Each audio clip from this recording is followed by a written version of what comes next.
능력을 잘 못하는데요. 이 검사 결과가 맞는 걸까요? 이런 질문들도 하는 경우를 보고요. 또는 나는 예술 계통에 전혀 능력이 없는데 잘하지 못하는데 흥미 검사를 받았더니 예술형이라고 이렇게 나오는 경우들도 있습니다. 평소에 관찰되는 행동, 특성과 검사 결과가 일치하는 사례들이 대부분이나 간혹 제가 말씀드린 사례처럼 과학을 잘 못하지만 과학 능력이 중상위권의 점수를 보인다던가 예체능 계열에서 별로 이렇게 뚜렷한 내가 능력을 갖고 있지 않은데 예술형이라고 검사 결과 옆에 나오는 경우에 간혹 당황하는 경우들을 보게 되죠. 이 역시요. 검사 해석에 조금 더 세밀한 해석이 필요한데요. 동일한 연령대의 동일한 성별의 학생들과 비교했을 때라면 이러한 결과들이 가능합니다. 예를 들면 여학생이라면 여학생들이 대부분 과학 능력이나 기계 능력 평균이 낮을 수 있기 때문에 조금만 높은 점수도 훨씬 더 높은 점수처럼 이렇게 결과표에 나타날 수도 있습니다. 따라서 이때의 해석은 너가 동일한 연령대의 동일한 여자 학생들과 비교했을 때는 과학 능력이 상대적으로 조금 높다라는 해석을 상대적인 해석을 하는 것이 바람직합니다.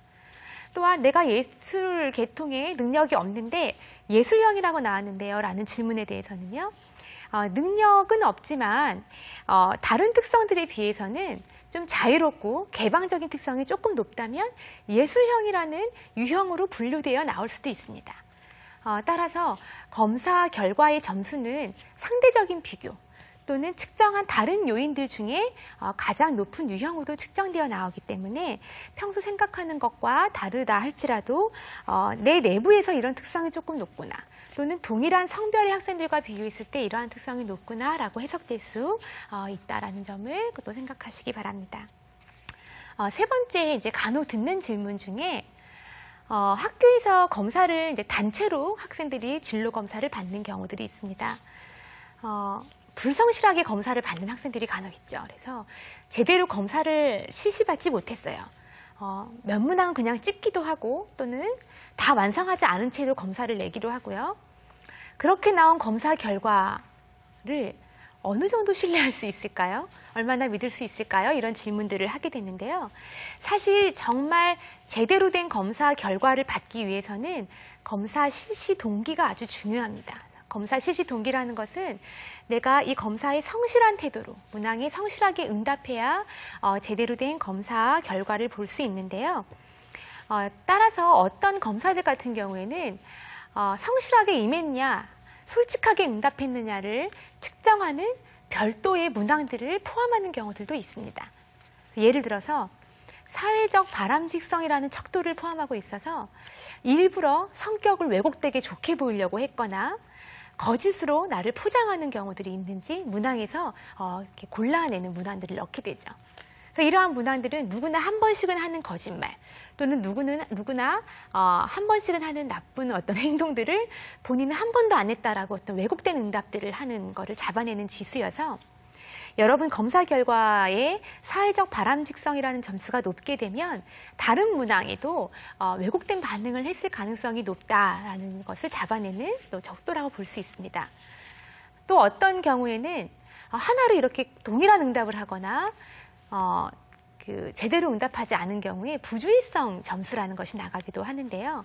검사 문항 중에 일부 문항은 똑같은 문항을 두 번 이렇게 측정하도록 하는데 전혀 다른 응답을 하게 되거나 정답이 명확한 문항을 저희가 측정하는데 엉뚱한 대답을 하게 되면 다른 문항에도 성실하게 응답하지 않았을 거다라는 어떤 지수가 나가게 됩니다. 따라서 이러한 것들은 검사라는 결과를 제대로 받기 위해서는 실시부터 성실하게 또 정확하게 실시되는 것이 중요하다라는 점들을 여러분들이 염두에 두셔야 합니다.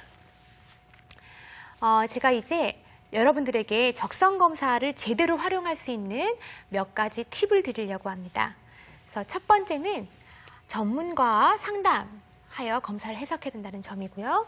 두 번째는 최근에 이제 많이 실시되고 있는 온라인 검사를 제대로 활용할 때 여러분들이 주의하셔야 될 점입니다.